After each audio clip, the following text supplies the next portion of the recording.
अस्सलाम वालेकुम, good morning ऐं सुबह बख़ैर नाज़रीन। पंहिंजी मॉर्निंग में तव्हां सभिनी खे वेलकम कयूं था। उमेद है तव्हां ठीक ठाक हूंदा, ख़ैरियत सां हूंदा, मज़े में हूंदा। माया उनसा शाह मूंसां गॾु आहिनि। किरण सजा सुहाग जी, थैंक यू वेरी मच। ऐं अस्सलाम वालेकुम ऐं वेरी वेरी गुड मॉर्निंग सभिनी खे जेके असांखे जिथे जिथे ॾिसनि था उते उते असांजो न्याज़ क़बूल पवे, सलाम क़बूल पवे, दुआ क़बूल पवे त शाल रब पाक बाज करे आसानी करे। जेॾो तुंहिंजो नाव बाज बि ओॾी आई मंगा, रीह थंबे रीह थूणी तूं छपर तूं छां, कुझाड़ो कहां तोखे मालूम सबके। त अल्लाह साईं खे सभु ख़बर आहे, सिर्फ़ु चाहींदो आहे त मुंहिंजो बानो, मुंहिंजो बंदो, मुंहिंजो जेको आहे सो हीउ इंसान जेके तख़लीक़ कयो आहे इहो थोरो मूंॾां लड़े, थोरो मूंखां घुरे त पोइ मां ॾियांसि। सो इन करे घुरणु अल्लाह साईं खे सुठो लॻंदो आहे कि अल्लाह साईं खां घुरे त उन वटि एतिरो गंज आहे जो ज़बरदस्त आहे। ऐं असां छा घुरंदा आहियूं, असां घुराईंदा आहियूं हीउ ॾे हीउ ॾे हीउ ॾे हीउ ॾे पर असां चवंदा आहियूं त अल्लाह साईं असांजी कहिड़ी औकात, असां त घुरंदासीं पंहिंजी औकात मुताबिक़, पर ॾिजांइ तूं पंहिंजी शान मुताबिक़। सो रब पाक खां ओतिरो घुरिजे ऐं अल्लाह साईं तूं पंहिंजे गंज मां गंज करे ॾे। असां हिते माण्हुनि वटां घुरंदा आहियूं, माण्हुनि वटां असांखे आसरा हूंदा आहिनि, उमेदूं हूंदियूं आहिनि हिन दुनिया में, पर असल में इहा ई हक़ीक़त आहे त जॾहिं बि असां उमेद लाथी आहे अल्लाह साईं खां, मतिलबु लाथी मां मुराद अल्लाह साईं ते उमेद रखी आहे, तॾहिं बेड़ा पार थिया आहिनि ऐं सचे दिलि सां घुरियो आहे त अल्लाह साईं बेड़ा पार कया। उमेद अल्लाह साईं सभिनी जा बेड़ा पार कंदो, ख़ुशि जो आबाद जो नए ॾींहं जूं मुबारकूं अल्लाह साईं नसीब कया पंहिंजे सिहत सां, तंदुरुस्तीअ सां। सो अल्लाह कंदो अॻियां बि हूंदो। कीअं आहियो तव्हां सां? हैप्पी आहियो? बिल्कुलु ठीकु ठाक, बिल्कुलु ख़ैरियत। तबियत तव्हांजी बिल्कुलु ठीकु आहे? बिल्कुलु फिट फाट। तव्हांखे छा मुंहिंजी तबियत सही न पई लॻे छा? न, कॾहिं कॾहिं तव्हां टेरो कार्ड पढ़ी पढ़ी पोइ अहिड़ा कार्ड्स कढंदा आहियो जो असां चवंदा आहियूं अच्छा अॼु हीअं थींदो, अच्छा अल्लाह साईं रहम कजां। उहो बसि हर इंसान जी ज़िंदगी में कुझु न कुझु त मुश्किलात प्रॉब्लम्स थींदियूं रहंदियूं आहिनि, पर उन सां गॾु फाइट बि करिणो पवंदो आहे। हर इंसान जी ज़िंदगी में सॼो ॾींहुं सुबुह खां वठी सुबुह स्टार्ट थिए थो, उन खां वठी जेका आहे शुरू थी थियूं वञनि कुझु न कुझु इशूज़ प्रॉब्लम्स ऐं उन सां गॾु सुठियूं ॻाल्हियूं बि, पर जेको आहे सॼो ॾींहुं जेको आहे ईअं गुज़री थो वञे दुनिया जे झमेलनि में। बहरहाल अॼु 8 सेप्टेम्बर आहे ऐं अॼु 8 सेप्टेम्बर ते दुनिया में लिटरेसी डे जे हवाले सां जेको ख़्वांदगी वारो ॾिहाड़ो आहे, पढ़ाई वारो ॾिहाड़ो आहे, उन खे मल्हायो वेंदो आहे। ऐं असां वटि लिटरेसी रेट जेको आहे त उहो 59% आहे, चवण जी हद ताईं, चवण जी हद ताईं, सची ॻाल्हि इहा आहे त चवण जी हद ताईं आहे। जेसि ताईं मां सम्झां थो त असां वटि बिलो 40 आहे एक्चुअल जेको आहे, बाक़ी असां पेपरनि में ॿियनि खे ओवरऑल चयूं। ऐं जेकॾहिं अञा बि जेकॾहिं सफ़ा जेन्युइन ॻाल्हि कयूं न त मूंखे त लॻंदो आहे त असां वटि डिग्रीज़ आहिनि, पर जेको असल में जेका पढ़ाई आहे ऐं नॉलेज जेका हुजणु खपे अकॉर्डिंग टू स्टैंडर्ड्स, त 10वीं क्लास में आहे, 9 में आहे, इंटरमीडिएट आहे, बैचलर्स आहे, या मास्टर्स आहे, या MPhil आहे, या PhD आहे, वॉट एवर, त उहे सही डिग्रीज़ आहिनि या असां वटि सिर्फ़ु पना आहिनि ऐं नाले में असां आहियूं त भई असां वटि आहे। सो इहो वॾो मैटर करे थो। ऐं घणो करे जेके फीमेल्स आहिनि उहे जेके आहिनि मुंहिंजे ख़्याल में क्लास 8 ताईं, 8 खां पोइ वरी उन्हनि जो आहे ई न आहे, शादी थी वञे घणो करे, स्पेशली जेके ॻोठ वग़ैरह में जेके छोकिरियूं हूंदियूं आहिनि उहे क्लास 8 खां वठी अॻियां वधी न सघंदियूं आहिनि, अॻियां वधी न पढ़ी सघंदियूं आहिनि। कुझु उन्हनि जे घर जो अहिड़ो ट्रेडिशनल माहौल हूंदो आहे या छा हूंदो आहे, कुझु अहिड़ा कल्चरल हूंदा आहिनि जेके। तव्हांखे सपोर्ट मिली पढ़ण में? सपोर्ट त मिली, बिल्कुलु मिली, छो न मिली, बल्कि घर वारनि जो त इलाही शौक़ु हो मां कयां अलाए छा छा पढ़ां, पर पाण शौक़ु न हो। शौक़ु माना तव्हांखे न हो, point to be noted my lord. शौक़ु त ज़रूरी आहे न, पढ़ण जो शौक़ु हुअण बि ज़रूरी आहे, कंहिं बि शइ खे हासिल करण लाइ शौक़ु जी ज़रूरत, पर अल्लाह जो शुक्र आहे ॿारनि खे नंढपण खां वठी तव्हांखे शौक़ु हो पढ़ण जो? बिल्कुलु बि न हो, बिल्कुलु बि न हो। न, नंढे हूंदे हो, पर उन खां पोइ जेको आहे शौक़ु लही वियो। एतिरा जेको आहे न दड़का मिलिया टीचर्स जी तरफ़ां कि दिलि ई ख़राबु थी वियो पढ़ण ते। अच्छा, पर इन फ़र्क़ु पवे थो न टीचर्स जी तरफ़ां? बिल्कुलु। ऐं जीअं अॼुकल्ह माहौल आहे, केॾो सुठो माहौल आहे, ॿारनि खे बिल्कुलु सख़्ती न आहे अॼुकल्ह त ज़बरदस्त आहे, पर थोरी बि कुझु थिए थी ॿारनि खे को सख़्ती वख़्ती थिए थी ॿार अची पेरेंट्स खे कंप्लेन कनि था ऐं पेरेंट्स जेको आहे टीचर्स वटि वञनि था प्रिंसिपल वटि वञनि था की भई ॿारनि खे दड़का बि न ॾियो। हालांकि यकीन कंदो उन सां मां तव्हांखे पंहिंजी ॻाल्हि ॿुधायां तव्हां त हाणे ॾिठो हूंदो प्रोटोकॉल ख़बर पई असांखे मां नंढे लाइ खां वठी प्रोटोकॉल ॾिठो आहे। अच्छा अलहमदिल्ला 4 ॼणा स्कूल मां ईंदा हुआ ऐं उहे घर खां जहिड़े तरीक़े सां स्कूल वठी वेंदा प्रोटोकॉल में 2 हितां पकड़ींदा हुआ 2 हेठां पकड़ींदा हुआ ऐं मां लुॾंदो जॾहिं स्कूल वेंदो हुउसि त उहो प्रोटोकॉल ॿियो हूंदो ऐं कॾहिं बि उहो नाकाम न विया घर खां जॾहिं बि वठणु आया प्रोटोकॉल में त बाक़ाइदे वठी विया ऐं मां लुॾंदो वेंदो हुउसि ऐं लुॾंदो जीअं हाणे सिंधी में छा चवंदा आहिनि हुनखे टंगो टाली करे बिल्कुलु इहो प्रोटोकॉल तव्हांजो ॿुधी न मूंखे पंहिंजी भेण जो प्रोटोकॉल यादि अची वियो छो त उन सां गॾु बि ईअं ई थींदो हो की मां जेको आहे स्कूल वञण जी शौक़ीन हूंदी हुअसि क्लास 1 2 3 4 जी ॻाल्हि आहे हैदराबाद में सेंट मैरीज़ में मुंहिंजो पढ़ंदी हुअसि त मुंहिंजी जेका भेण हुई नंढी भेण उहा जॾहिं स्कूल जो टाइम थी वेंदो त रोइणु शुरू करे छॾींदी हुई ऐं पोइ वरी घिटिन में भॼी वेंदी हुई इहा नीता जेका आहे पोइ वरी भई एॾी मुश्किलनि सां उनखे 2 माण्हू झले ऐं पोइ वरी स्कूल ताईं पुॼाईंदा हुआ। हा त न इहो प्रोटोकॉल अलाह साईं जी महिरबानी आहिनि इहो अलाह साईं नसीब कयो त शुक्र आहे अहिड़े प्रोटोकॉल जी मूंखे ज़रूरत न पई हुई। प्रोटोकॉल बाक़ाइदे मतिलबु 7-8 ॼणा अचनि की मां 4 अहिड़ा हुजनि जेके मतिलबु चङी तरह खणी सघनि लुॾंदो ऐं पोइ असां पहुचूं 2-3 ॼणा हेॾे होॾे ॾिसनि ऐं पोइ उस्ताद साम्हूं बीठो हुजे आदर भाउ जे लाइ पहिरीं जा जेके टीचर हूंदा हुआ उहे हूंदा हुआ जो बसि चमाट पेड़ी हणंदा हुआ कि यादि रहिजी वेंदो अहिड़े सुठे तरीक़े सां ऐं अलाह साईं एॾी ताक़त ॾिनी हुई उन्हनि ॾींहंनि में इहो यकीन कंदो त माना हीअं जो हीअं लॻंदो त माना ऐं टेस्ट में जॾहिं यादि तव्हांखे टेस्ट में जॾहिं मार्क्स घटि ईंदा हुआ त स्टिक सां जेको मार पवंदी हुई ओहो हो हुन में मज़ो अञा ताईं उहा मार यादि बिल्कुलु ऐं असांखे उहो मौला बख़्श बि नाहे विसरियो जेको टेबल ते हमेशह डेकोरेट लॻो पियो हूंदो ऐं पोइ अलाह साईं हुनखे उस्तादनि खे अलाह साईं घणा उस्ताद आहिनि घणा अलाह साईं खे प्यारा थी विया पोइ जहिड़े तरीक़े सां उहे ठाराईंदा अलाए किथां मिलंदा उहे मौला बख़्श हिन वक़्त में असां चवंदासीं अलाह साईं करे गुम थिए ऐं जेके पिटूं पराता ईंदा हुया असांखे त यकीन त उन ॾींहुं मज़े जी ॻाल्हि थी असांजो हिकिड़ो सीनियर टीचर जी डेथ थी हुई त मूंखे नंढे चयो त बाबा लॻे थो हिनखे तव्हांजी पिट लॻी मां छो चीचा तव्हां जॾहिं पढ़ंदा हुयो त तव्हां हिन जे बारे में कोन चवंदा हुआ त अलाह साईं करे मिली असां चवंदा आहियूं मुस्लिम लाइ ऐं जॾहिं यादि जॾहिं का टीचर एब्सेंट थींदी हुई न ईंदी हुई केॾी ख़ुशी हूंदी हुई उहो जेको फ्री पीरियड मिलंदो हो ॾाढो मज़ो ईंदो ऐं पर हाणे जेको आहे ॿार भई असां पुछूं तो ॿारनि खां कि सुभाणे तव्हांजो मूड आहे स्कूल वञण जो या न आहे पोइ जॾहिं मूड हूंदो आहे त वेंदा आहिनि अगरि चवंदा आहिनि की न अॼु असांजो मूड न आहे त पोइ असां चवंदा आहियूं सही आहे ठीकु आहे वेही रहो घर में। अॼुकल्ह जा ॿार त जीअं मुंहिंजो नंढड़ो हीअं ॾिसी चवंदो बाबा मूंखे लॻे थो सुभाणे सुबुह जो मूंखे मथे में सूरु पवंदो बाबा हींअर त फिट आहिनि मूंखे फील थो थिए सुभाणे सुबुह जो मूंखे पवणो आहे मथे सूरु मां चवां हे त तूं मौसमियात खाते खां कटे वे उहो बि अॻु कथी कंदा आहिनि सुभाणे मींहुं वसंदो न वसंदो पर हाणे हिनखे त अॻु में ख़बर अॼुकल्ह जा ॿार ॾाढा तेज़ आहिनि हालांकि उन्हनि ते का सख़्ती कान्हे का मार कान्हे को दड़को कोन्हे को ऐं ॾाढे प्यार सां हुनखे पढ़ायो वञे थो त इन करे बहरहाल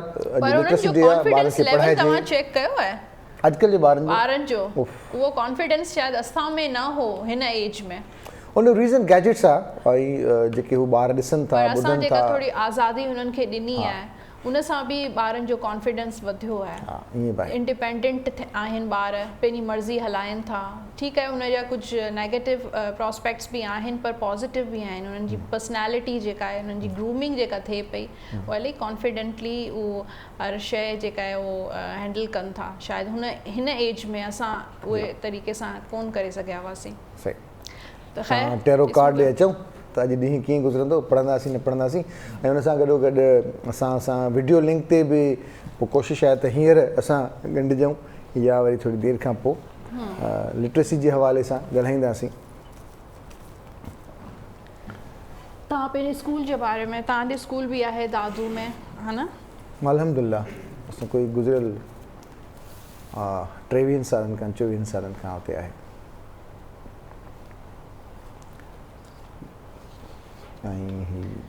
एरीज़ हुमल वारनि लाइ कार्ड आयो आहे 4 ऑफ वॉन्ड्स जो सेलिब्रेशन टाइम आहे अॼु तव्हांजो। हमेशह तव्हां चवंदा एरीज़ वारनि जो इलाही ज़बरदस्त कार्ड ईंदो आहे ऐं अॼु बि उन्हनि जो ॾाढो सुठो कार्ड आहे, हैप्पीनेस जो कार्ड आहे, सेलिब्रेशन जो कार्ड आहे।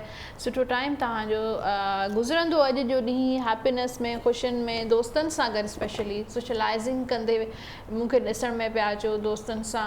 ऐं थी सघे थो तव्हांजो ऑफिस जो को ग्रुप हुजे, कुलीग्स जो ग्रुप हुजे, उहो किथे वञी सघे थो, किथे सुठो टाइम तव्हां गुज़ारे सघो था, बीच ते किथे पिकनिक ते वञी सघो था, फार्म हाउस वञी सघो था, त मतिलबु सुठो टाइम गुज़रंदो अॼु तव्हांजो।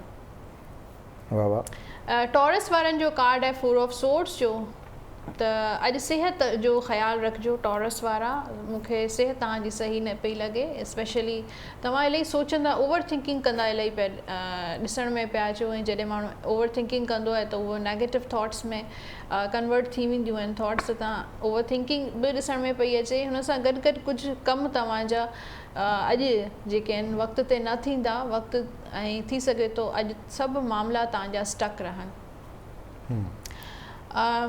टॉरस खां पुछां जेमिनाई द जस्टिस जो कार्ड आहे जोज़ा जेमिनाई वारनि लाइ। ऐं जस्टिस जो कार्ड चवंदो आहे कुझु माण्हुनि जा अगरि कोर्ट में केसिस हलनि पिया त तव्हांखे जस्टिस मिलंदो, फेवर मिली सघे थी, कमु तव्हां केसिस जेके आहिनि तव्हांजा अॻियां वधी सघनि था। हुन सां गॾु इहो शादी जो कार्ड बि हूंदो आहे। जेमिनाई वारनि जी शादी जो बि कुझु पॉसिबिलिटीज़ थी सघनि थियूं, कुझु रिश्ता का ॻाल्हि तइ थी सघे थी, या ॻाल्हि ॿोल जेका आहे शादी ताईं वञी सघे थी।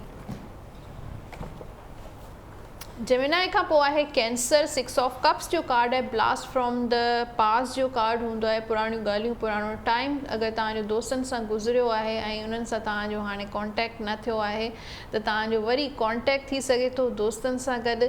ऐं पुराणियूं ॻाल्हियूं हुननि सां गॾु तव्हां डिस्कस करे सघो था, यादि करे सघो था, टाइम सुठो दोस्तनि सां गॾु गुज़ारे सघो था। कैंसर खां पोइ आहे लियो 2 ऑफ कप्स जो कार्ड आहे हार्मनी इन पार्टनरशिप जो कार्ड आहे। अॼु जो ॾींहुं तव्हांजो रोमांटिक रहंदो ऐं तव्हांजे पार्टनर सां, तव्हांजी कंपेनियन सां अॼु जो ॾींहुं तव्हांजो बहितरीनु ज़बरदस्त गुज़रंदो। ट्रैवल बि करे सघो था, हुन सां गॾु किथे टाइम सुठो गुज़ारे सघो था, किथे घुमण फिरण बि वञी सघो था। ज़बरदस्त। लियो खां पोइ आहे वर्गो 3 ऑफ कप्स जो कार्ड आहे इमोशनल जॉय हैप्पीनेस जो कार्ड आहे। इहो स्पेशली फैमिली सां गॾु तव्हांजो वक़्तु अॼु वधीक गुज़रंदो, ॿारनि सां गॾु, घरवारे या घरवारी सां गॾु तव्हांजो टाइम सुठो गुज़रंदो, पेरेंट्स सां गॾु, भेण भाउरनि सां गॾु बि तव्हांजो टाइम सुठो, किथे पिकनिक ते वञी सघो था, या घर में बि हिकिड़ो सुठो ख़ुशी वारो माहौल, घरेलू जेके बि ताल्लुकात आहिनि उहे ख़ुशगवार रहंदा। वर्गो खां पोइ आहे लिब्रा द फूल जो कार्ड आहे ओपन टू ऑल पॉसिबिलिटीज़ जो कार्ड आहे। अगरि तव्हां पास्ट में कुझु परेशानियूं तकलीफ़ूं तव्हां फेस कयूं आहिनि, ॾिठियूं आहिनि त पर हाणे अॼु जो जेको ॾींहुं आहे उहो बिगिनिंग जो ॾींहुं आहे। न्यू बिगिनिंग, न्यू स्टार्ट थी सघे थो। पुराणा जेके बि तकलीफ़ूं आहिनि, प्रॉब्लम्स आहिनि, परेशानी आहिनि, उन्हनि खे विसारे अॻियां वधो ऐं मूव ऑन करो पुराणियुनि शयुनि मां, उन्हनि खे लेट गो कयो ऐं सभिनी खे माफ़ु करे अॻियां वधो। लिब्रा खां पोइ आहे स्कॉर्पियो द स्ट्रेंथ जो कार्ड आहे स्कॉर्पियो अखर वारनि लाइ। ऐं तव्हांखे पंहिंजी विल पावर खे जेको आहे विल पावर सां पंहिंजो जी एनहेंस करणी आहे। हाँ, विल पावर खे इस्तेमालु कयो।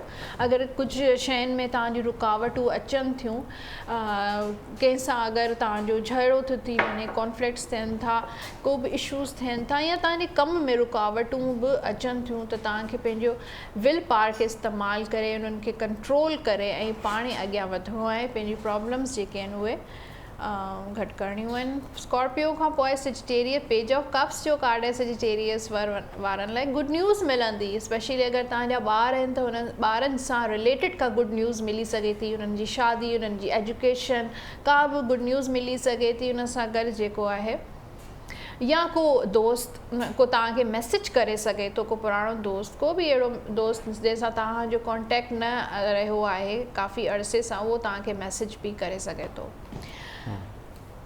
कैप्रिकॉन जदी वारनि लाइ कार्ड आहे द स्टार जो कार्ड आहे होप एंड फेथ जो कार्ड आहे। स्टार जो कार्ड चए थो कि तव्हां होपलेस बिल्कुलु बि न आहे थियणो, उमेद रखो, सुठियूं उमेदूं रखो ऐं कुदरत ते भरोसो करो, फेथ रखो ऐं पंहिंजे पाण ते बि भरोसो रखो। जॾहिं तव्हां पंहिंजे पाण ते भरोसो रखंदा, फेथ रखंदा त अॻियां वधंदा ऐं जेके बि मुश्किलात आहिनि उहे तव्हांखे वॾियूं ॾिसण में न ईंदियूं।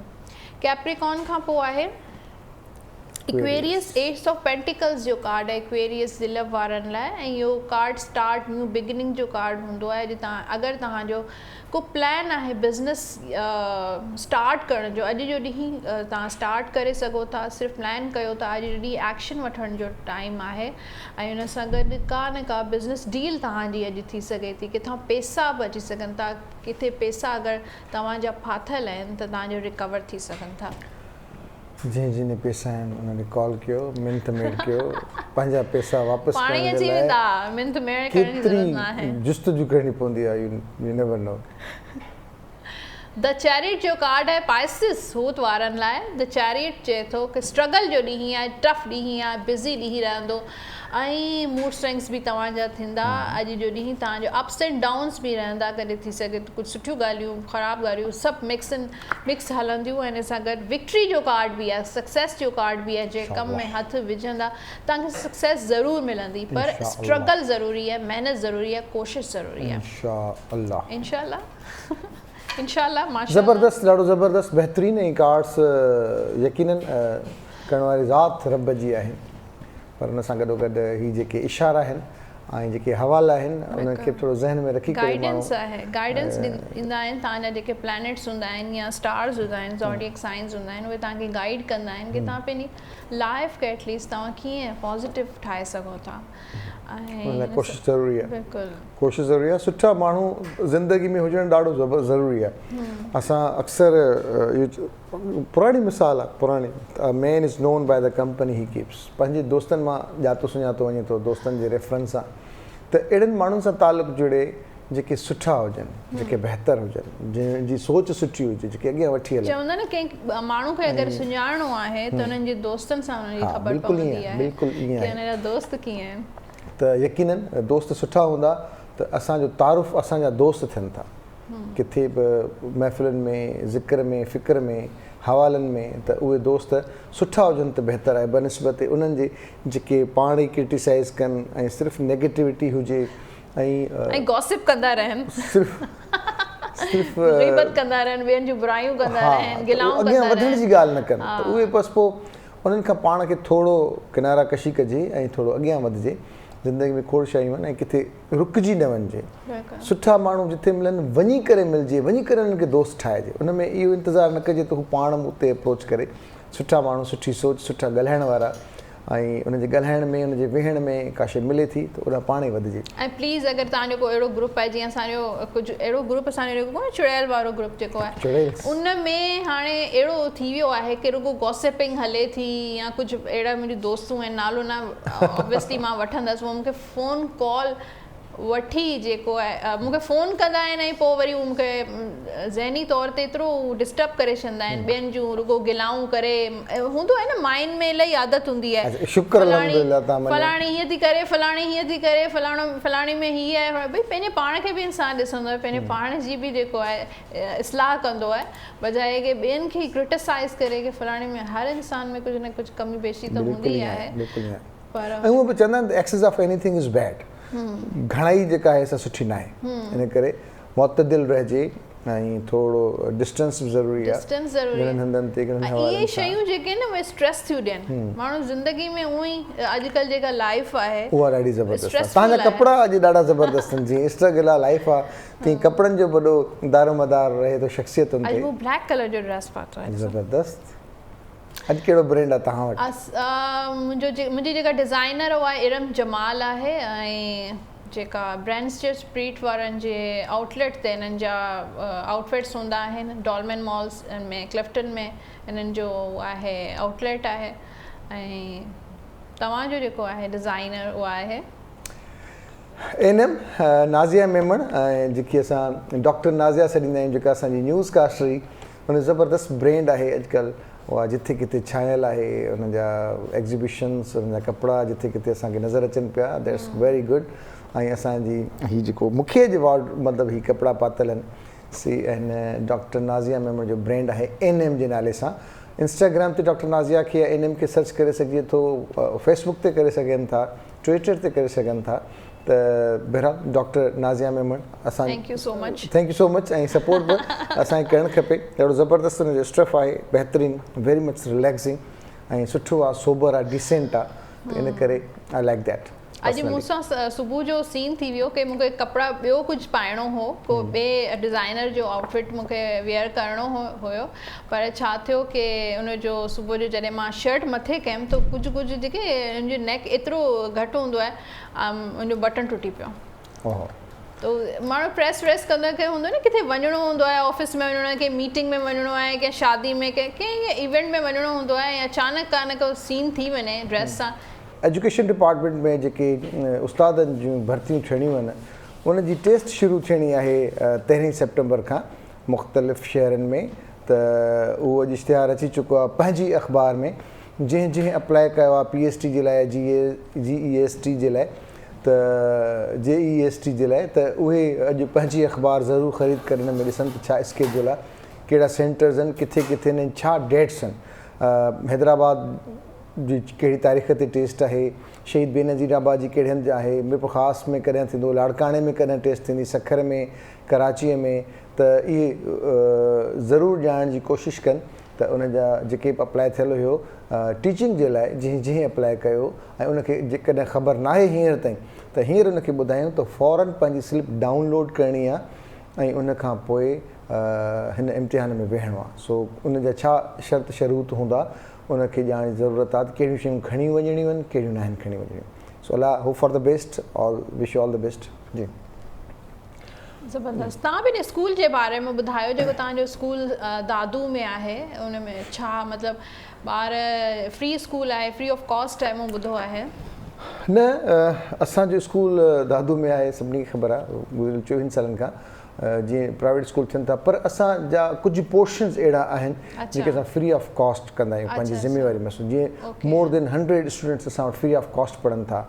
उन सां गॾोगॾु असां हिकिड़ो नंढिड़ो पोर्शन रखियो आहे पंहिंजे स्कूल में, जेके ॿार ॿुधी नथा सघनि, ॻाल्हाए नथा सघनि, ऐं उन्हनि खे असां पढ़ाइण जी कोशिशि कयूं था पंहिंजे इन ते, ऐं उनखां काफ़ी चार्ज न आहियूं कंदा। गुज़िरियल 5-6 सालनि खां वठी उहे ॿार पढ़नि था ऐं उन्हनि खे उअं ई ट्रीट कयो वेंदो आहे जीअं नॉर्मल ॿारनि खे ट्रीट कयो वेंदो आहे। त इहो कंट्रीब्यूशन इन करे आहे, ऐं असां ॿुधाइण जी कोशिशि बि न करे कयूं था जीअं ॿिया जेतिरा प्राइवेट स्कूल्स आहिनि या जेका बि सरकारी स्कूल आहिनि, त प्लीज़ को अहिड़ो पोर्शन, को अहिड़ो पार्ट पंहिंजे स्कूल में ज़रूरु रखनि जंहिंमें ही ॿार इग्नोर न थियनि। ही ॿार बि असांजे मुआशिरे जो हिसो आहे। कंहिंजा ॿार कॾहिं बि कीअं थी सघनि था, अलाह शा माफ़ी ॾिए, पर जंहिंजा ॿार आहिनि उन्हनि जे वालिदैन खां, ॿारनि खां पुछे त हू कीअं उन्हनि खे डील कंदा आहिनि, उन्हनि जी पढ़ाइनि जा चैलेंजिस आहिनि।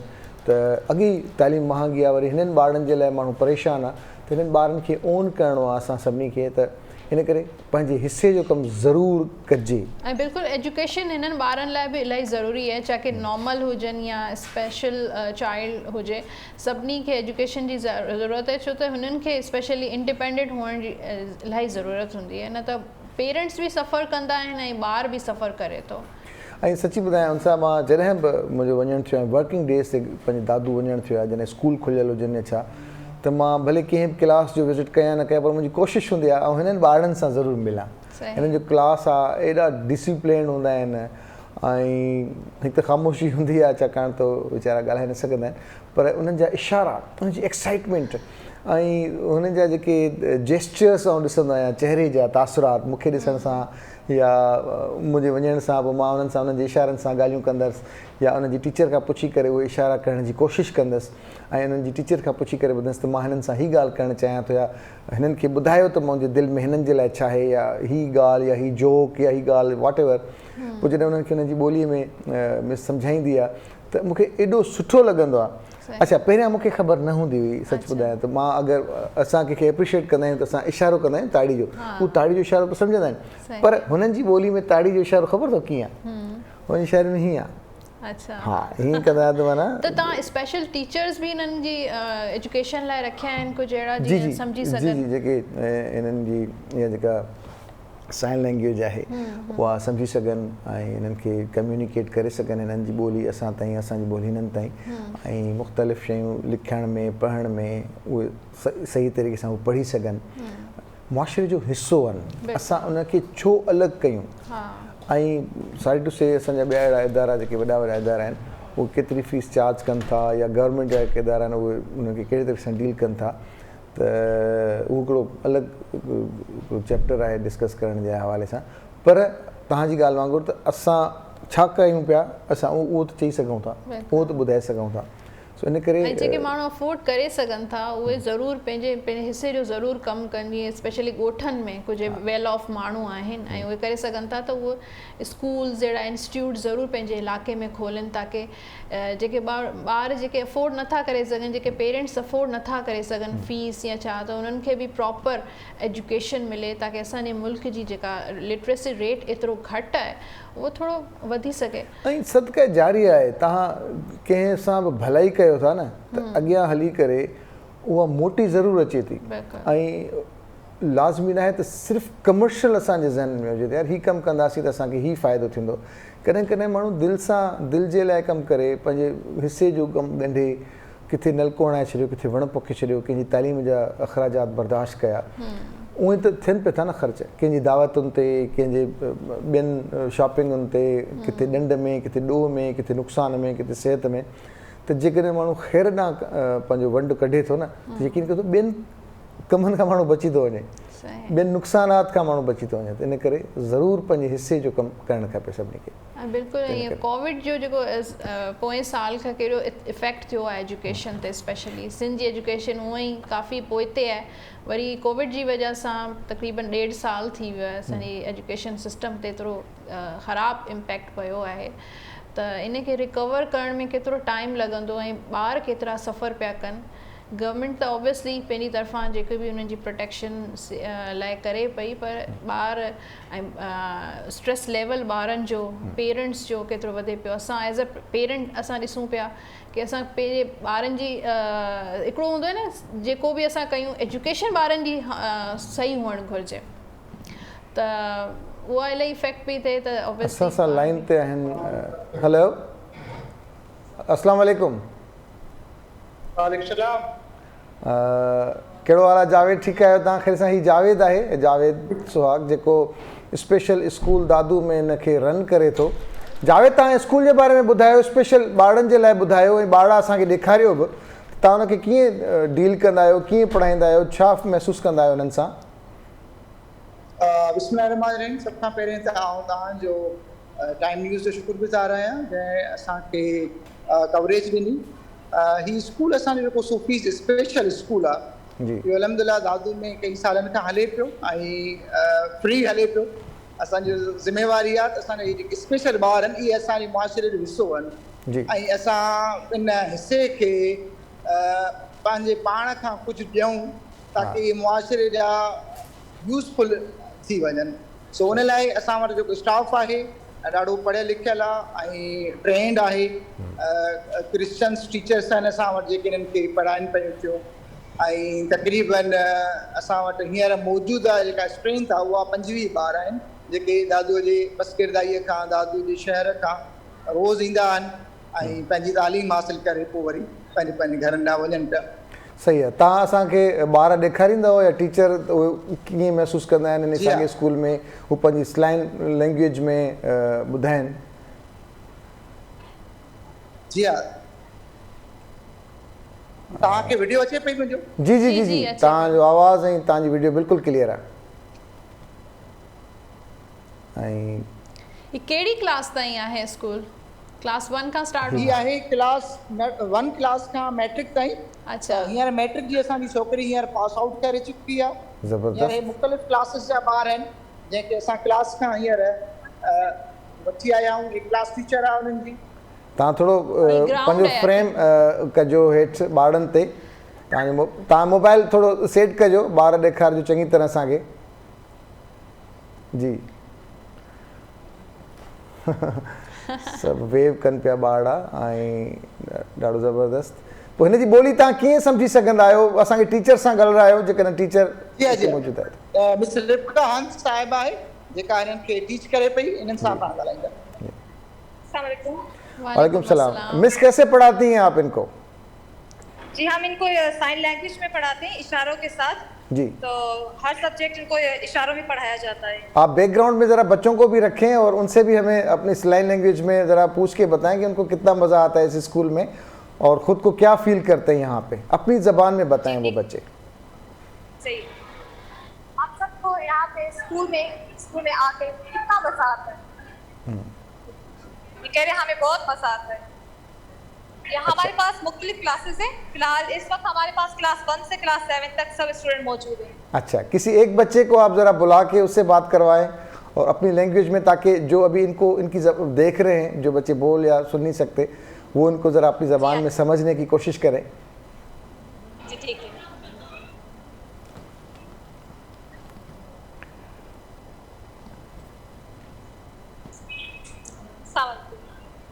वालेकुम सलाम। जी। आपका नाम क्या है? मेरा नाम नेमतुल्लाह है। जी हाँ, इन्होंने अपना नाम बताया है साइन लैंग्वेज में, और जो साइन लैंग्वेज में नाम बताते हैं वो अल्फ़ाबेट्स को एक एक करके रिप्रेजेंट करते हैं और पूरा नाम स्पेलिंग के थ्रू बताते हैं। अच्छा, कितनी फीस आप इनसे लेती हैं, इनसे ज़रा पूछें। नहीं जी, हम यहाँ पे फीस नहीं ले रहे, हम फ्री ऑफ कॉस्ट पढ़ाते हैं बच्चों को। 5 साल हो गए हम जब से स्टार्ट किया, हमारे बच्चे फ्री पढ़ते हैं हमारे पास।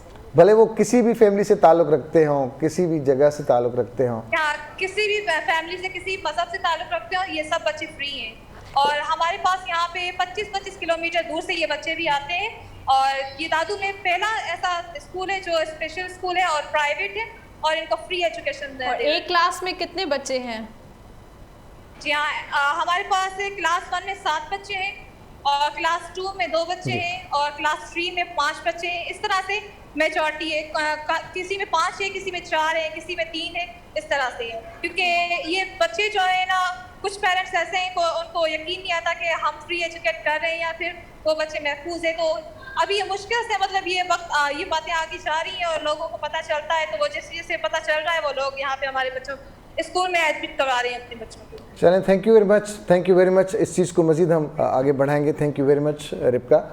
तव्हांखे विज़िट करायो वीडियो लिंक ते दादू जे स्कूल में, जिथे स्पेशल ॿारनि खे फ्री ऑफ कॉस्ट पढ़ायो, सम्झायो वञे पियो, ॿुधायो वञे पियो, ट्रीट कयो वञे पियो। ऐं अॼु छाकाणि त 8 सेप्टेम्बर आहे, वर्ल्ड लिटरेसी डे आहे, त ख़्वानदगी खे वधाइणु खपे, पढ़ण पढ़ाइण जे अमल खे अॻियां जारी रखियो वञे त वधीक बहितर आहे। ऐं पंहिंजे हिसे जो कमु ज़रूरु कढिजे। ऐं ख़ासि तौर ते उहे जेके प्रोफेशनल्स आहिनि, जेके डिग्रीज़ त आहिनि उन्हनि वटि, पर जॾहिं बि ॻोठनि में या पंहिंजनि शहरनि में वञनि त घटि में घटि उन्हनि ॿारनि खे को लेक्चर ज़रूरु ॾियनि, या उन स्कूल में या उन कॉलेज में ज़रूरु चकर लॻाइजे जिथे पाण पढ़ी आया आहिनि।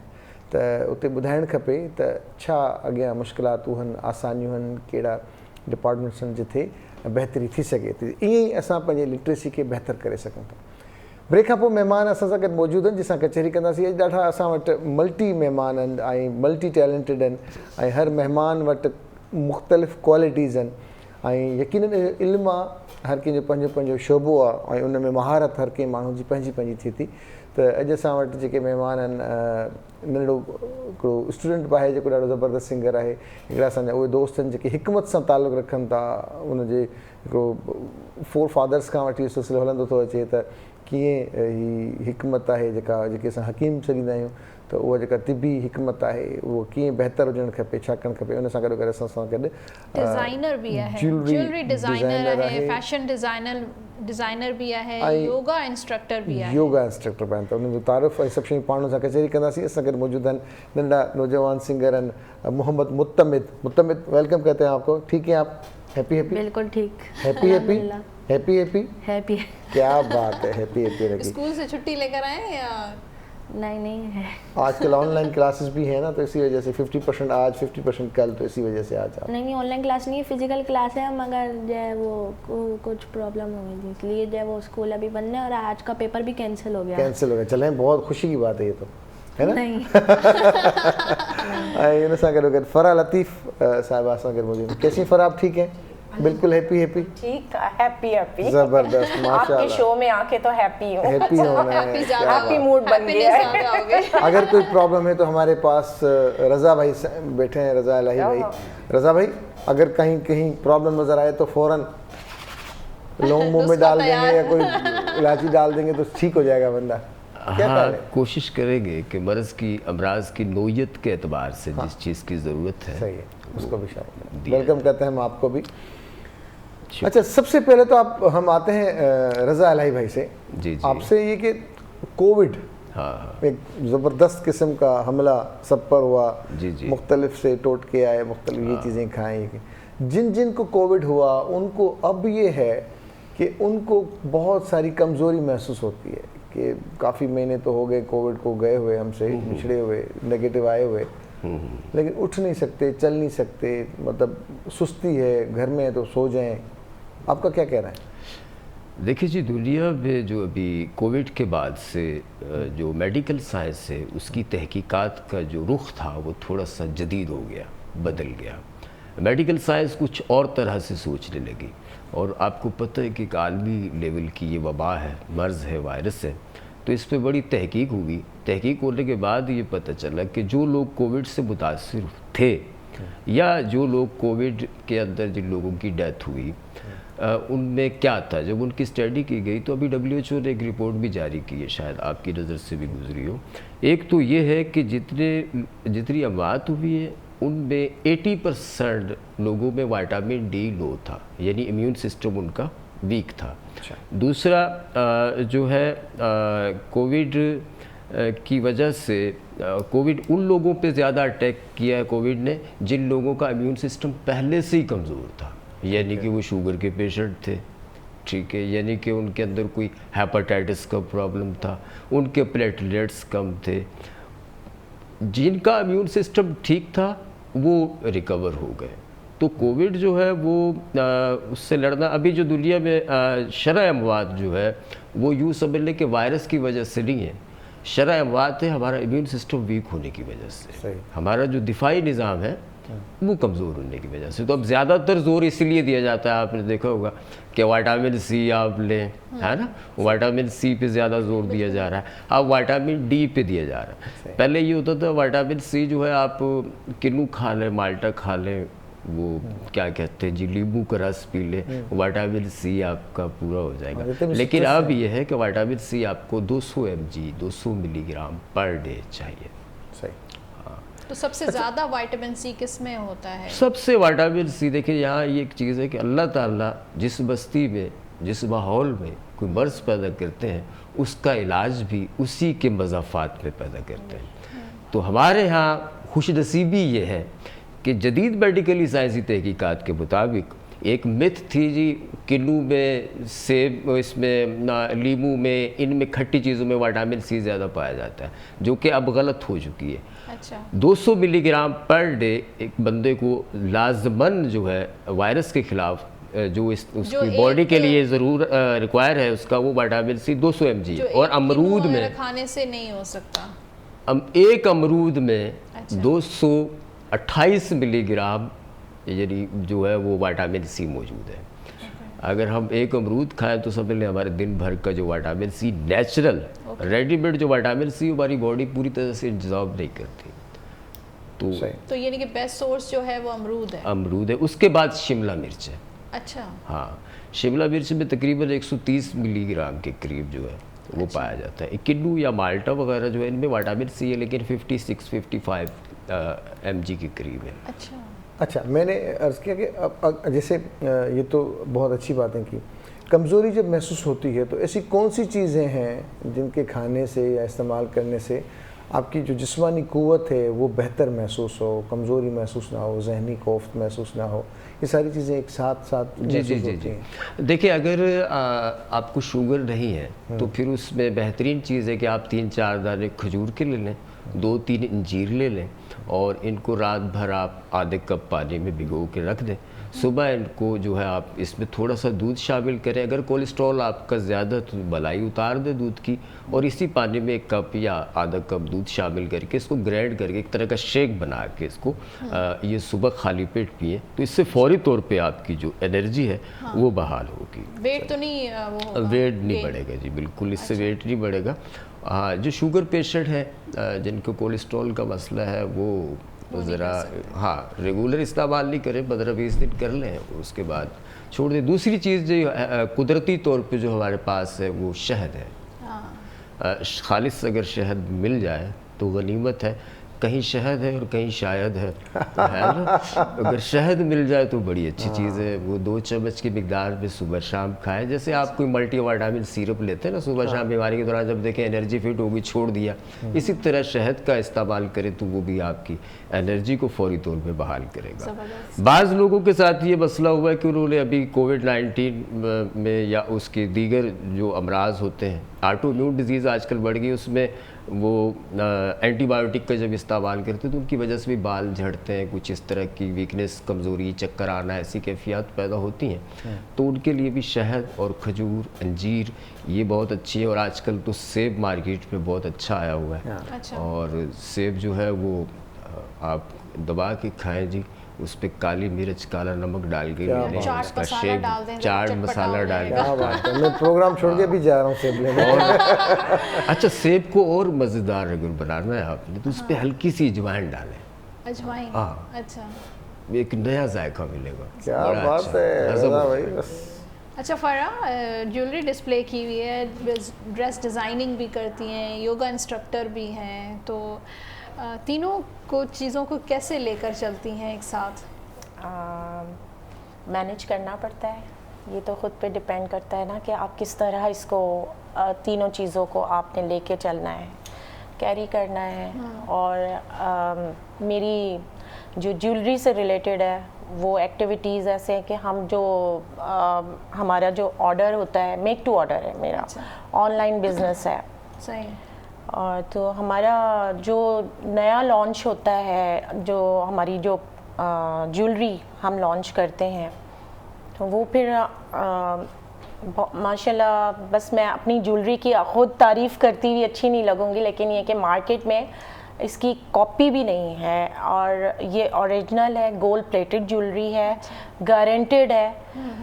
तो ये ब्लैक नहीं होती? नहीं, ब्लैक नहीं होती। अच्छा। और बस ये कि इसके सिल्वर है ये जो है गोल्ड प्लेटेड है, लेकिन है सिल्वर ना? जी, सिल्वर पे गोल्ड प्लेटेड पॉलिश है। हाँ। और इसके स्टोन्स जो है ओरिजिनल है। अच्छा। जी। ये जो जेम स्टोन्स हैं? जी। अच्छा, ये ओरिजिनल है? ओरिजिनल है। अच्छा। जी। सही। तो ये कैसे बनवाती हैं आप? आपके पास है लेबर है वो बनाती जी है? जी, अच्छा। हमारे वर्कर्स हैं, पूरी टीम है हमारी। जी।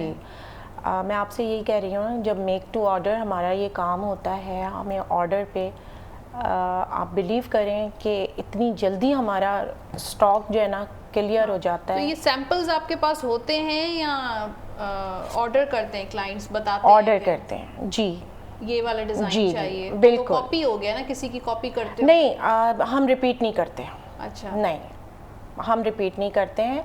ये डिज़ाइन जो है, अगर कुछ ऐसे आर्टिकल्स हैं जैसे लाइक बैंगल्स हैं, हाँ। या इयर रिंग्स हैं, हम पूरी ज्वेलरी सेट जो है ब्राइडल सेट तो बिल्कुल रिपीट नहीं करते, ना उसकी कॉपी करते। अच्छा। हाँ, बैंगल्स में तो फिर भी हम कॉपी नहीं, कर लेते हैं। अगर क्लाइंट की डिमांड हो कि भाई यही चीज़ हमें चाहिए, नहीं, हम नई चीज़ लेकर आते, नए डिज़ाइन हमारे रिपीट मुझे होते हैं। इंडियन लुक नज़र आ रहा है, जी, है ना? कुछ कुंदन और इंडियंस ये- भी हैं।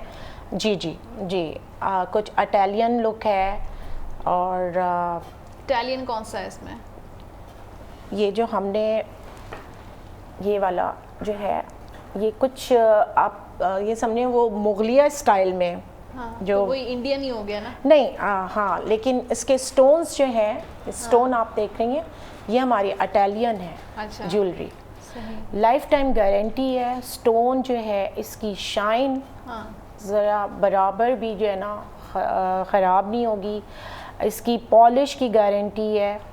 और सबसे बढ़ के ये है कि आप कितना रफ़ यूज़ कर लें, ख़राब नहीं होगी वो। अच्छा। जी।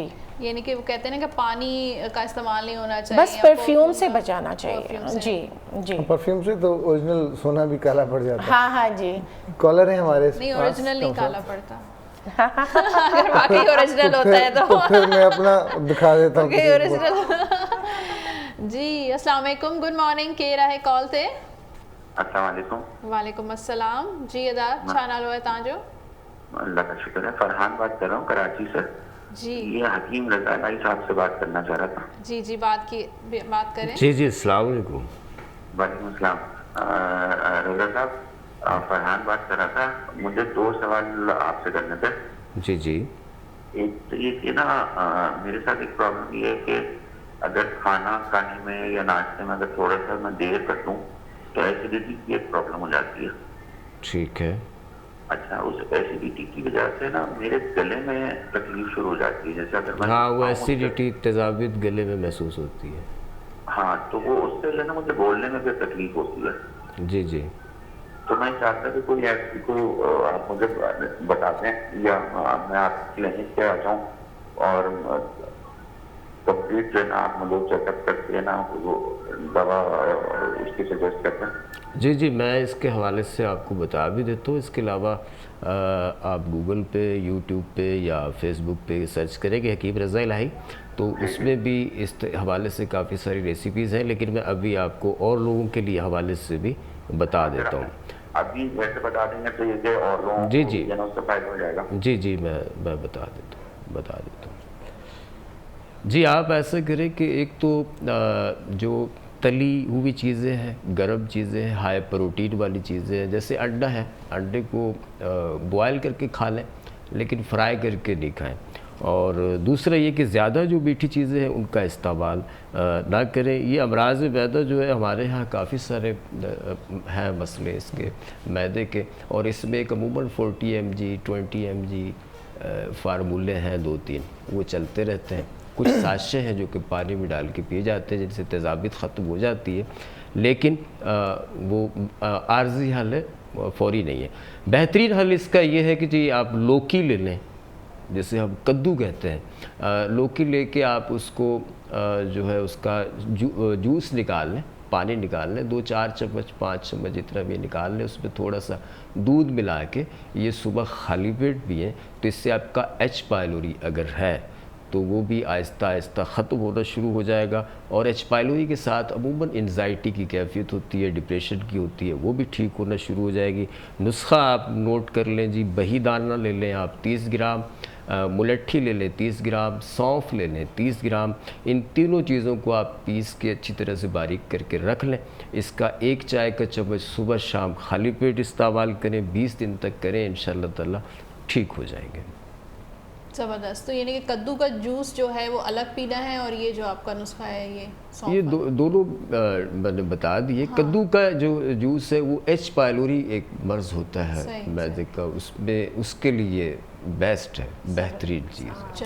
मैं बात इसमें शामिल करना चाहूँगी एज अ योगा इंस्ट्रक्टर। तो मैं अपने क्लाइंट को ये आप जो बता रहे हैं कि कद्दू, लौकी, उसको बॉईल करके अगर आप हल्का सा उसको सीरम स्टाइल में ना, उसका जो थोड़ा सा पानी लौकी का जो निकलता है वो उसके साथ आप एक बॉल में रख लें, आप फ्रिज में पीसेस करके ना जी, वो जो पानी के साथ रखना आपने, सीरम सा होगा ना।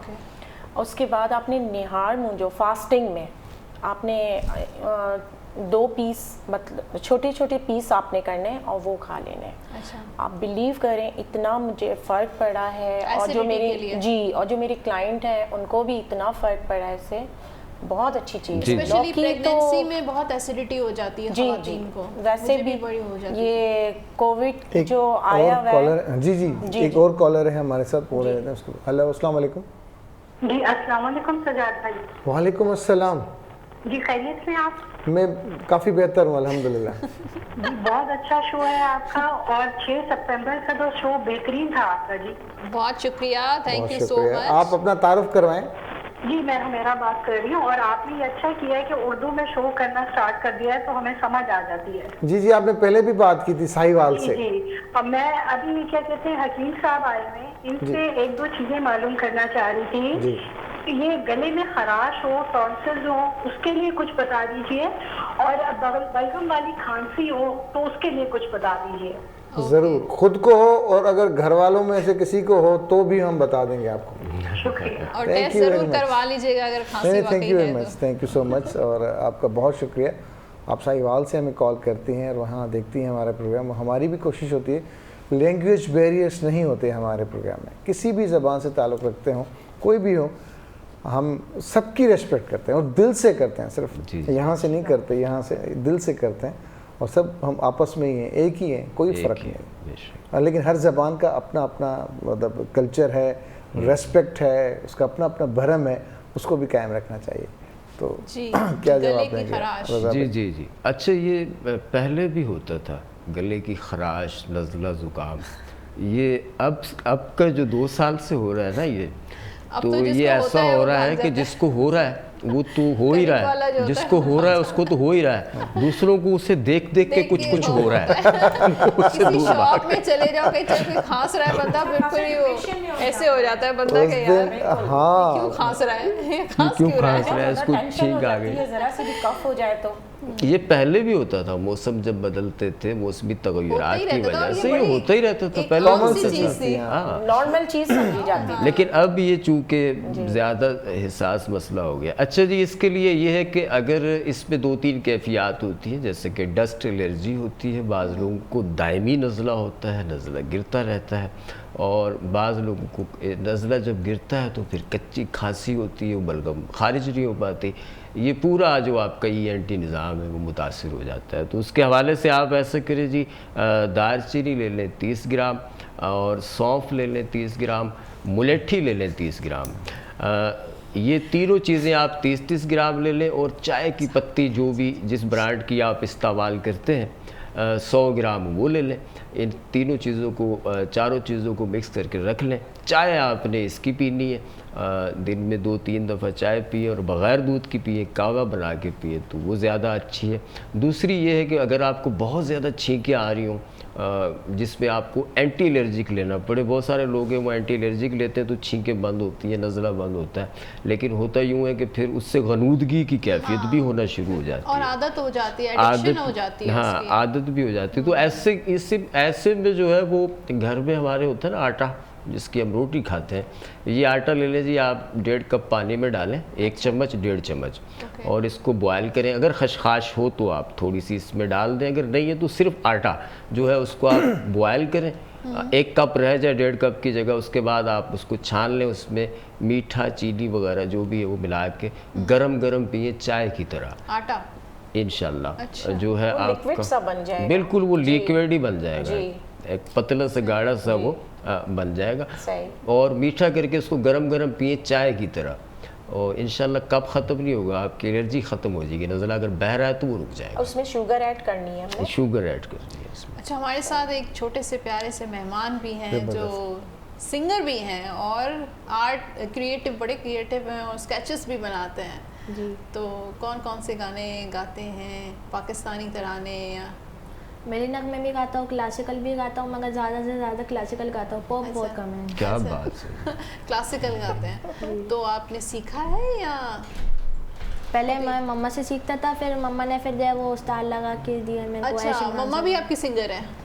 नहीं, वो पहले सिंगर थी, अभी वो बस उन्होंने छोड़ दिया है, मतलब वो बहुत अच्छी सिंगर थी। अच्छा, पहले नात बहुत पढ़ती थी। तो अभी क्या सुना रहे हो? मैं आपको सज्जाद अली, लेजेंड सज्जाद अली का वो एक गाना सुना रहा हूँ। सुनाए। आपके उस्ताद कौन है? सर ऐश इमरान साजन। ओए होए, आपको पता है वो कौन है? जी पता कौन है? वो जो सबके उस्ताद हैं। हाँ, वो हमारे भी उस्ताद हैं और वाकई बड़े उस्ताद हैं। अगर इमरान भाई देख रहे हैं तो इमरान भाई काफ़ी अरसा हो गया आपसे मुलाकात नहीं हुई, और टाइम निकालें और आपसे मुलाकात की अशद ज़रूरत है। जिस तरह से उन्होंने कहा कि वो नज़ला ज़ुकाम वो बंद हो जाता है, तो मुझे आपको देखने के बाद मेरे मसाइल ख़त्म हो जाते हैं। तो बड़े ज़बरदस्त इंसान हैं, बहुत अच्छे इंसान हैं। उस्ताद तो हैं लेकिन उसके साथ साथ बहुत अच्छे, अंदर से बहुत अच्छे इंसान हैं, दिल से। तो चले भैया इमरान भाई।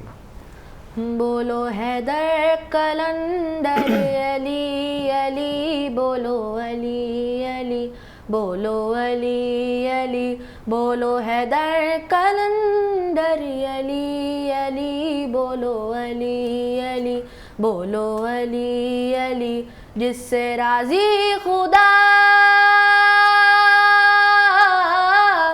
जिससे राजी खुदा वो है मुश्किल कुशा, बोलो अली अली, बोलो अली अली, बोलो हैदर कलंदर अली अली, बोलो अली अली। बोलो अली अली। मानो ना मानो ये सब ने कहा, वही तो वसीला है ये रब ने कहा। मानो ना मानो ये सब ने कहा, वही तो वसीला है ये रब ने कहा। जो है शेरे खुदा, जो है शेरे खुदा, वो है मुश्किल कुशा। बोलो अली अली, बोलो अली अली, बोलो हैदर कलंदर अली अली, बोलो अली अली, बोलो अली अली। जिससे राजी खुदा, जिससे राजी खुदा, वो है मुश्किल कुशा। बोलो अली अली, बोलो अली अली, बोलो हैदर कलंदर अली अली, बोलो अली अली, बोलो अली अली। क्या बात है, क्या बात है। अच्छा मुत्तमिद, इस एज में ना बहुत सारे आइडियल होते हैं। स्पोर्ट्स में कोई एक होता है कि मुझे वसीम अकरम की तरह बॉलिंग करनी है, या सईद अनवर की तरह बैट्समैन बनना है, या बाबर आजम की तरह बनना है। और सिंगर में जैसे सज्जाद अली लेजेंड है, उस तरह से बनना है। और जो डॉक्टर बनना है, पायलट बनना है, आपने क्या क्या बनना है? आप सबको तो अल्लाह ताला के हाथ में ना, पता नहीं मैं सिंगर बनता भी नहीं, मगर मेरा जो एम है वो फौजी बनने का है। अच्छा, फौजी बनने का। फौजी बनने का। क्या बात है। वो कल 6 सितंबर थी, उसकी वजह से कल ही बना है या ऐसे पहले भी शौक था? नहीं नहीं, शौक वो शुरू से। मुझे जब मैं 2 साल का था, तब जो मेरी ज़बान पे ये था कि मैं राजा अजीज़ भट्टी शहीद की तरह जो शहीद होना चाहता हूँ। अल्लाह आपको ज़िंदगी से दे। आपको गाजी, आप अर्तुगरुल गाजी बने ना, आजकल तो वो चल रहा है। हाँ, मैं उसकी टोन निकाल सकता हूँ। निकालें। टंग टंग डंग डंग डंग डंग डंग डंग डंग टंग डंग डंग डंग डंग डंग डंग डंग डंग डंग टंग टंग डंग डंग डंग डंग डंग डंग डंग डंग डंग डंग डंग डंग टंग डंग डंग डंग डंग टंग टंग डंग डंग डंग डंग डंग डंग डंग डंग डंग डंग डंग डंग डंग। क्या बात है भाई, क्या बात है। कितने अरसे से सिंगिंग कर रहे हैं आप? जी, कितना टाइम हो गया सिंगिंग करते हुए? 3-4 साल से तो मैंने गाना सीखा है, मगर मैं 2 साल की उम्र से गाना गाता हूँ। 2 साल की उम्र में? सीखना शुरू नहीं, किया है? 3 साल की उम्र है। थोड़ा सा बढ़ा दें। हाँ, 3 साल सही है। 3 साल ठीक रहेगा। थोड़ा कोशिश करेंगे तो 3.5 पौने 4 भी हो जाएगा। हैं, क्या ख्याल है? नहीं, वो 3 साल काफ़ी हैं। 3 साल से आप गाना गाने की कोशिश कर रहे हैं, अच्छा गा रहे हैं माशाल्लाह से। और आपने पेंटिंग्स भी बनाई हुई हैं। जी बिल्कुल। क्या, कौन सी ज़बरदस्त पेंटिंग है आपकी? जो ये सारी पेंटिंग, ये सारी? स्केचिंग स्कूल की हैं? नहीं, स्कूल की नहीं, मैं जब घर में वो फ्री बनाते टाइम जब होता है, जब मैं फिर वो बनाना शुरू कर देता हूँ। माशाल्लाह, ये भी टैलेंट है इनमें। हाँ हाँ, देखें, क्या बात है। स्केचिंग, ये क्या डायनासोर बनाया आपने? जी। अच्छा अच्छा, क्या बात है भाई, ये हमारा टैलेंट है। और जितने भी बच्चे देख रहे हैं हमारे जेके भी सन था, उनके ॿुधाईंदा हलूं त ॿारनि जा जेके शौक़ आहिनि उन्हनि खे थोरो मोटिवेट करणु खपे, और भी कुछ बहुत शयूं सारी वठी ॾियणु चीज़ें, खपनि ये जो ताकि तस्वीर है ना डायनासोर्स वाली, रूह थोड़ो ये मैंने अॻियां जो है वधे। वो शेडो से बनाई थी। अच्छा, ये तस्वीर आपने किससे बनाई है? ये शेडो से बनाई है, शेडो मतलब कि से? सूरज में जो है वो शेडो पे रख के, जो है उसको पेंसिल से फिर अच्छा शेडो। अच्छा, सही सही सही। वो आजकल बड़ा चल रहा है ये चीज़, सोशल मीडिया पे वायरल हो रही है कि इस तरीके से बनाना चाहिए, ग्लास या पेंसिल का शेड करके और फिर उससे बनाए। ऐसे टैलेंटेड बच्चों को मोटिवेट करना चाहिए। चले और ये ज़बरदस्त। मैंने जो है वो डॉट डॉट से स्पॉट से बनाया था। क्या बात है, डॉट डॉट से। से मछलियाँ, उनके घर। ये तो क्रेयॉन से लग रहा है ना, या वो ये है वो जो है वो पेंटिंग पेंट है, और वो वाटर पेंट? कॉलर है हमारे साथ, इसके हम आते हैं मुत्तमिद के पास। हेलो, अस्सलाम वालेकुम एक गिर गई है। सर वालेकुम सलाम। सर, केर आहे असां सां गॾु? सर आप बदीन खां थो ॻाल्हायां, आमिर बख़्शिंदर। जी साईं, भली कार चवंदासीं भाउ तव्हांखे, बदीन वारनि खे सभिनी खे, छा चवंदा? सर इहो जेको ख़ारिश चमड़े जी बीमारी आहे, तमामु ॿ टे घर में ॿ टे पेशेंट आहिनि असांजे। अच्छा, उहो इलाज करायो आहे, जेको आहे इहो हिकु हिनजो डॉक्टर खां को बि फ़र्क़ु कोन थो पए। अहिड़ी का दवा या अहिड़ी का चीज़ असांखे ॾिसे जंहिंमां असांजी जान छुटे। ठीकु आहे दादा, ठीकु आहे, सही आहे। ख़ारिश, बि हिकिड़ो वायरस हले पियो ख़ारिश स्किन एलर्जी इहो आहे कुझु अरसे खां काफ़ी सारा पेशेंट हिन जा अचनि पिया एंटी एलर्जिक मेडिसिन खाइनि था उन सां थोरो आराम मिले थो वरी थिए थी हिन जे लाइ तव्हां जेको आहे सो पंसार वटि तव्हां वञो हुतां तव्हां वठो वेज़लिन सादा वेज़लिन पेट्रोलियम जेली मिलंदी आहे उहा तव्हां वठो तक़रीबन 50 या 60 ग्राम लूज़ में मिलंदी आहे सस्ती मिली वेंदी 25-30 रुपए जी 50 ग्राम तव्हां पेट्रोलियम जेली वठो ऐं हुन में 1 ग्राम तव्हांखे मिलाइणो आहे मैंथोल जंवर जो सत उनखे सॾींदा आहिनि इहो तव्हां 1 ग्राम मिलाइजो हिन में ऐं गंधक आमला सार हिन में 3 ग्राम मिलायोसि पाउडर करे मिक्स करे चङी तरह रखी छॾियो हे मरहम जी शिकिल इख़्तियार करे वेंदो पोइ इहो जेको आहे सो तव्हां जिथे जिथे जेका जेका जाइ स्किन जी मुतासिर आहे तव्हां उते लॻायो हिन सां हिकु त इहो थींदो जो जेका तव्हांजी एलर्जी आहे ख़ारिश वग़ैरह उहा फौरी तौर ते ख़तमु थी वेंदी ऐं आहिस्ते आहिस्ते जेको मर्ज़ु आहे उहो बि ख़तमु थींदो पर हिन में हिकिड़ी ॻाल्हि तव्हांखे ॿुधायां त हिन में खटाण बिल्कुलु न आहे खाइणी खटाण न आहे खाइणी गोश्त न आहे खाइणो बेदो न आहे माना प्रोटीन वारी जेका शइ आहे उहा बि बंदि करणी आहे तव्हांखे महीनो खनि बंदि कयो पोइ भली सभु कुझु खाइजो इनशाला ठीकु थी वेंदी ऐं खाधे में तव्हां वठो उनाब जी ॿेर हूंदा आहिनि अहिड़े नमूने जा हूंदा आहिनि उनाब गुल मुंडी इहे 2 शयूं वठो तव्हां 30 ग्राम 7 दाणा हिननि जा राति जो पाणी में पुसाए छॾियो सुबुह जो तव्हां काढ़े या हिननि खे छाणे इहो तव्हां पी छॾियो ख़ाली पेट इहो कुझु ॾींहुं तव्हां इस्तेमालु करियो इनशाला ताला ठीकु थी वेंदो सही ज़बरदस्त खटाण न खाइण ते त असांजे वात में पाणी अची वियो हाँ दिल चो तो वहीं शर्त वहीं खटाण वहीं अच्छा ये तो चीज़ें जो घर में खुद ही बना लेते हैं आप खुद भी कुछ बनाते हैं जी जी बना के और फिर वो सारी चीज़ों का मिक्सचर होता है और वो फिर हाँ वो तो जैसा है कि कोई पेशेंट हम तक पहुंचता है या हमारे हमसे रब्ता करता है तो वो ऑनलाइन इस्तेमाल करते हैं आप तकरीबन ज़्यादातर जो है वो लोग हेल्पलाइन पे जो भी रब्ता करते हैं उनको ज़्यादातर टोटके वगैरह ही जो है वो बताते हैं कुछ जो पेशेंट जो पहुँच सकते हैं उन तक मेडिसिन पहुँचा देते हैं और कुछ जो पेशेंट हैं तकरीबन पूरे मुल्क में जाती है और तकरीबन 36 कंट्रीज़ में हमारी मेडिसिन जाती है ज़बरदस्त अच्छा फ़रा के पास चलते हैं फ़रा आपने तो इतनी ज़बरदस्त ज्वेलरी बनाई है कि अब जो रियल ज्वेलरी होती है दुल्हनों को पहने हुए तो उस पर बंदा शक करता है कि नहीं है रियल तो नहीं लग रही और आजकल वैसे ज़्यादातर ट्रेंड नहीं ऐसे हो गया है कि ब्राइड्स भी ये गोल्ड प्लेटेड यूज़ करती हैं क्योंकि गोल्ड ऑब्वियसली इतना एक्सपेंसिव हो गया है हर कोई अफोर्ड नहीं कर सकता है बिल्कुल ऐसे तो आपको ज़्यादा ऑर्डर्स आते होंगे ब्राइडल के आते हैं और गोल्ड प्लेटेड कुछ मिलता जुलता गोल्ड से ही है तो वो ज़्यादातर जो है ना लोग इसी बात पे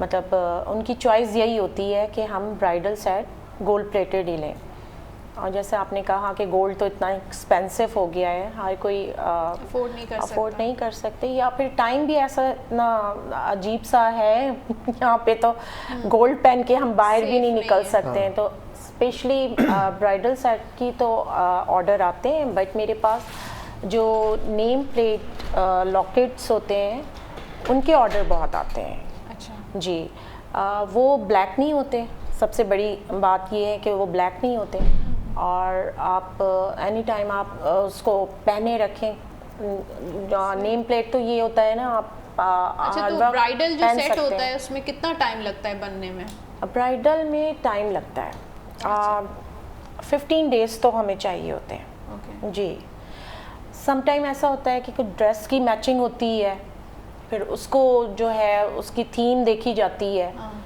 फिर हम उसको उनके टाइम कितनी कॉस्ट होती है जैसे अगर हम गोल्ड से कंपेयर करें तो ऑब्वियसली वैसे गोल्ड प्लेटेड जो है ये एक्सपेंसिव है मेरी ज्वेलरी को अक्सर लोग ये कहते हैं सो एक्सपेंसिव तो मैंने कहा इसमें जो है आप ये ना देखें कि ये इमिटेशन है गोल्ड सबसे प्लस पॉइंट ये है कि ये ब्लैक नहीं होगी इसके स्टोन्स जो है ये ओरिजिनल है और ये मार्केट में आपको इसकी कॉपी नहीं मिलेगी सब प्लस पॉइंट अच्छा गोल्ड में ये होता है कि हम लोग थोड़ा सा सेविंग के लिए भी ले लेते हैं ना कि चलो बाद में हम बच्चों के काम आ जाएगा या हम इसको कुछ और बनवा लेंगे, डिज़ाइन चेंज करवा लेंगे, एक्सचेंज करवा लेंगे, तो इसमें भी कुछ इस तरह का ऑप्शन होता है?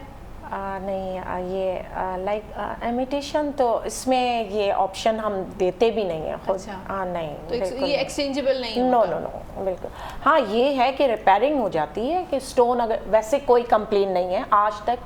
इतने टाइम से मैं ये बिज़नेस कर रही हूँ, हमें कोई किसी क्लाइंट से हमें ये कंप्लेन नहीं मिली है कि इसका स्टोन निकला है या कोई ज्वेलरी ख़राब हुई है। कितने अरसे तक ब्लैक नहीं होता? लॉन्ग लास्टिंग है? लॉन्ग लास्टिंग, क्योंकि गोल्ड में गारंटेड है ये। जी बिल्कुल। अच्छा, आप जो ब्राइडल सेट की बात कर रही हैं, आजकल ज़्यादातर जो हमें ऑर्डर्स आ रहे हैं वो वलीमे की जो ब्राइड होती है वो ज़्यादातर जो है ये इमिटेशन ही पहनना पसंद करती हैं क्योंकि वो मैचिंग सेट होते हैं। सही जी। अच्छा, ससुराल वाले ज़्यादा लेते हैं या मैके वाले लेते हैं आपसे? दोनों साइड से। अच्छा जी। इतनी मोहब्बत बढ़ गई है कि दोनों साइडों से बिल्कुल, वहाँ से फिर वो मोहब्बत और ब्राइड महंगाई। करवाती हैं। हाँ, मेहनत, और वो उनका चेक करवा रही होती है, वो उनका चेक करवा रही बिल्कुल होती ऐसा ही है। इस तरह से जब जी, शादी जी। हो जाती, चलो शादी तो हो गई, कुछ दिन तो चले ठीक है, उसके बाद फिर किसी न किसी बहाने से वो लेती कि मुझे शादी पे पहनने जाने अगर आज ये, और फिर अब ये सपोज ये देखें, ये ब्रेसलेट्स हैं, अब हम ये गोल्ड का जो है टाइम बहुत ख़राब है, हम बाहर नहीं निकल सकते इस तरह गोल्ड के पहन के। गोल्ड पहन के बाहर जाना, कलाई गवानी है आपको? नहीं तो कोई आ गया गन पॉइंट पे। ये गोल्ड प्लेटेड जो है, काफ़ी लोग जो है ना इस बात पे ये पसंद कर रहे हैं कि ये आराम से जो है ना अफोर्ड भी कर सकते हैं और पहन भी सकते हैं और बाहर भी निकल सकते हैं पहन के। जी। नहीं, मेरे साथ ये सीन हो चुका है जी कि स्नैचिंग तो बहुत है यहाँ पे, गन पॉइंट की जरूरत ही नहीं है। जी, वैसे ही पता नहीं जी। उनके पास ऐसी ट्रिक्स होती हैं कि वो निकलवा लेते हैं। जी हाँ। बिल्कुल बंदा जो है ना वो ब्लैंक हो जाता है। बिल्कुल ऐसे ही है। जी। तो अभी तो बंदा सिर्फ ये कहता है कि भाई दे दो, बोला भाई कुछ दिखा तो दो, तो जैसे ऐसे कहते क्या सही है, बोलता है हाँ ले लो भाई। नहीं, इसकी भी अब दिखाने का मुतमिद के पास चलते हैं एक दफ़ा फिर। अच्छा मुतमिद, कितने गाने याद किए इस छोटी सी एज में? बहुत सारे। बहुत सारे। मेमोरी कार्ड अच्छा है आपका? जी, मेमोरी कार्ड अच्छा है इधर। क्लास में टीचर सुनते हैं? जी बिल्कुल। असेंबली में सुनते हैं। असेंबली में सुनते हैं? असेंबली में क्या सुनते हैं? तराना? मिलीनग में या फिर नात। नात। अच्छा, तो अभी क्या सुना रहे हैं हमें, ऐसा कोई? रक्से बिस्मिल्लाह। हाँ सुना है, म्यूजिक के बगैर। जी। ये भी बड़ा चैलेंज होता है ना जी। बगैर म्यूजिक के, रिदम के। जी। साजन प्रीत लगा के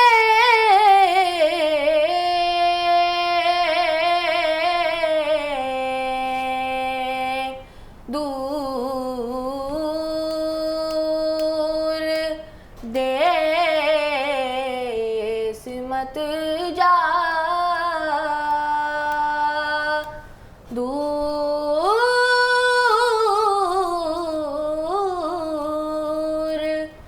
देश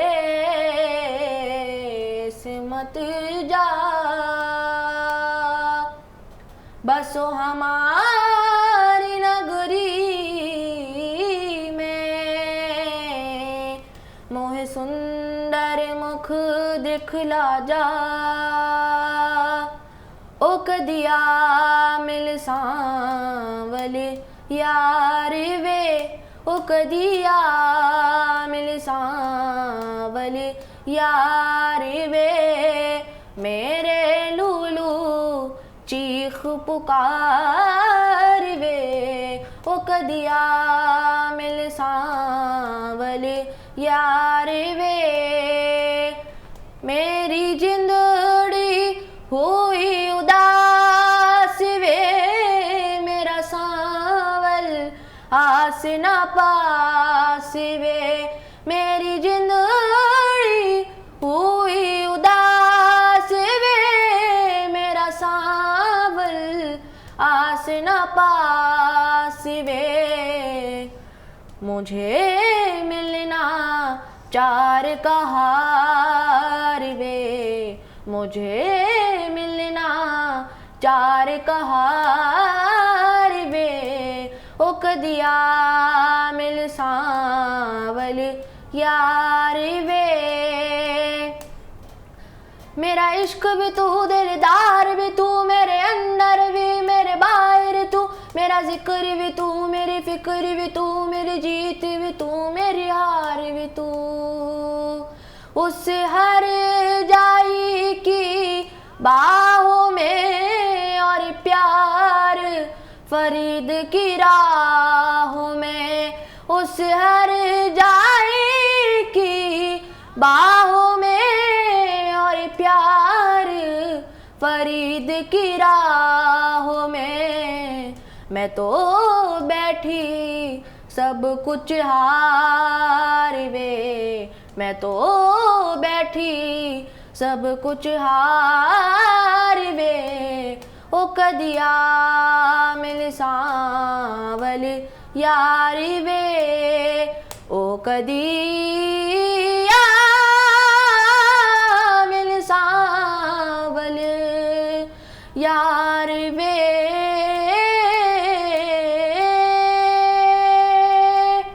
क्या बात है भाई, जबरदस्त, बहुत खूब, बहुत खूब, बहुत खूब। एक्सपर्ट सिंगर है। हाँ हाँ, बड़ा अभी तो मुश्किल गाना क्लासिकल टोन में था कुछ जी। यही तो बात है, जबरदस्त। तजुर्बे की बुनियाद पे और सिलसिला जो सालों का सिलसिला चलता हुआ है उसकी बुनियाद पे जिन बंदों को नींद नहीं आती, ख़वातीन और हजरात को रात को ख़ास तौर पे, उनके लिए क्या मशवरा है आपका? क्या इलाज है, क्या टोटका है? जी, इन पे टोटके काम नहीं करेंगे, नहीं करेंगे, नहीं, इलाज ही काम करेगा। इस पे नहीं, इनको खुद मेहनत करना पड़ेगा। अच्छा, खुद में असल में पता है कि हम हैवी कैलोरीज वाला खाना खा के एसी के रूमों में बैठ के कंप्यूटर या मोबाइल देख के हम सोचें जी हमें नींद आ जाएगी, नहीं आएगी। अल्लाह ताला ने आपका जिस्म बनाया इस तरह का नहीं है कि आप बैठे रहें। आप चीज़ तो नहीं है ना, इंसान है।